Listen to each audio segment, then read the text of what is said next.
हमारी आज की कहानी है पत्नी का मायका।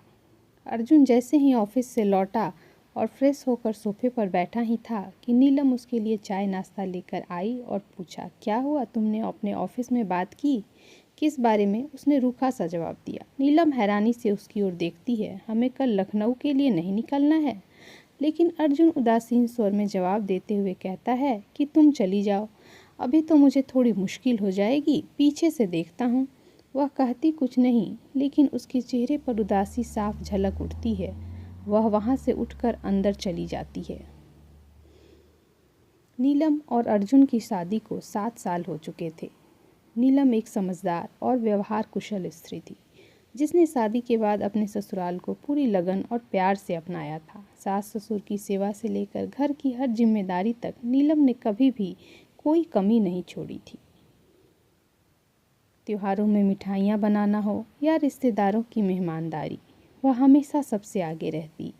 अर्जुन एक सरकारी कर्मचारी, थोड़े शांत स्वभाव का था, लेकिन कहीं न कहीं वह अपने अंदर एक संकुचित सोच पाले बैठा था। उसे ससुराल यानी नीलम के मायके से ज़्यादा लगाव नहीं था। उसे लगता था कि ससुराल में पत्नी का योगदान जरूरी है, लेकिन मायके में पति का क्या काम। जब भी नीलम उसे मायके कि किसी भी फंक्शन में या ज़रूरत के समय चलने को कहती तो अर्जुन कोई ना कोई बहाना बना देता। ऑफिस का काम है, थोड़ा थका हुआ हूँ, इतने खर्चे में क्या रखा है, तुम अकेली ही चली जाओ। पर इस बार बात कुछ और थी।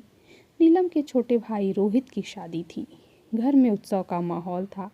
माँ बाप बूढ़े हो चले थे। ऐसे में नीलम चाहती थी कि अर्जुन भी साथ चले, मायके वालों की थोड़ी मदद कर दे और उस घर को भी अपनेपन का एहसास दिलाए। लेकिन अर्जुन फिर टाल मटोल करने लगा। नीलम, तुम चली जाओ, मेरी तबीयत भी कुछ ठीक नहीं लग रही, और फिर तुम्हारे घर में वैसे भी सब हैं, मेरी ज़रूरत नहीं होगी। अर्जुन ने फिर एक बहाना बनाया। नीलम शांत रही। उसने कुछ नहीं कहा, लेकिन उसके चेहरे पर उदासी साफ झलक रही थी। उसने धीरे से पूछा, अर्जुन एक बात बताओ, अगर तुम्हारे छोटे भाई की शादी होती और मैं मना कर देती चलने से, तो तुम्हें कैसा लगता?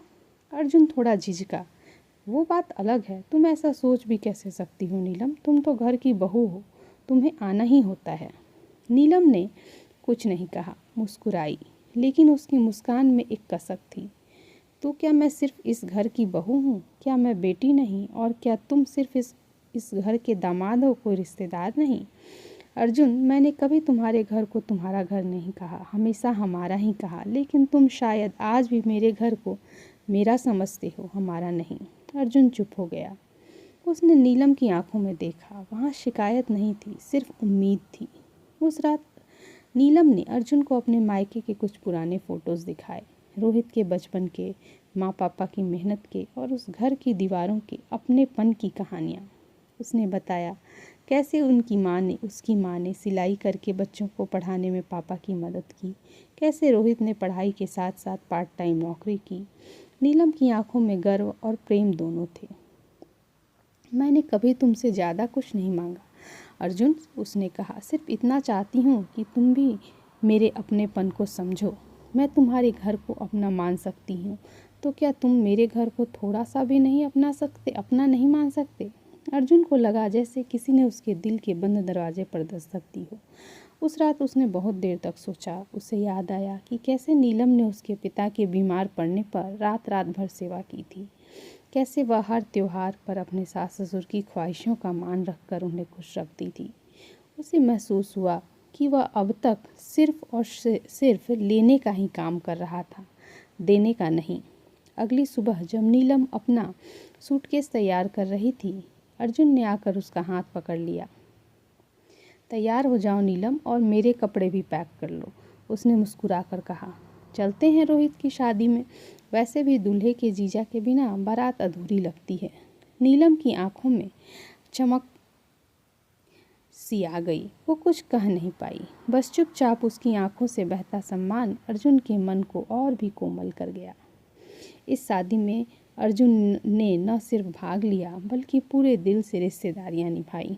उसने रोहित को अपने हाथों से सेहरा पहनाया। नीलम के माँ पिताजी से भी वह खुले दिल से मिला और शादी के हर काम में बढ़ चढ़कर भाग लिया। लौटते समय नीलम ने धीरे से कहा, धन्यवाद अर्जुन, आज तुमने मेरे मायके को सिर्फ मेरा नहीं अपना भी बना लिया।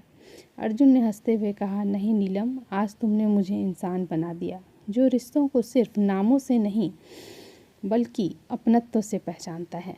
रिश्ते सिर्फ निभाने के लिए नहीं होते, उन्हें जीने की ज़रूरत होती है। जब हम अपने जीवन साथी के परिवार को भी अपना मान लेते हैं, तभी एक सच्चा रिश्ता बनता है, जिसमें अधिकार नहीं, समझदारी और सम्मान होता है। Thanks for watching and please like, share and subscribe to our channel.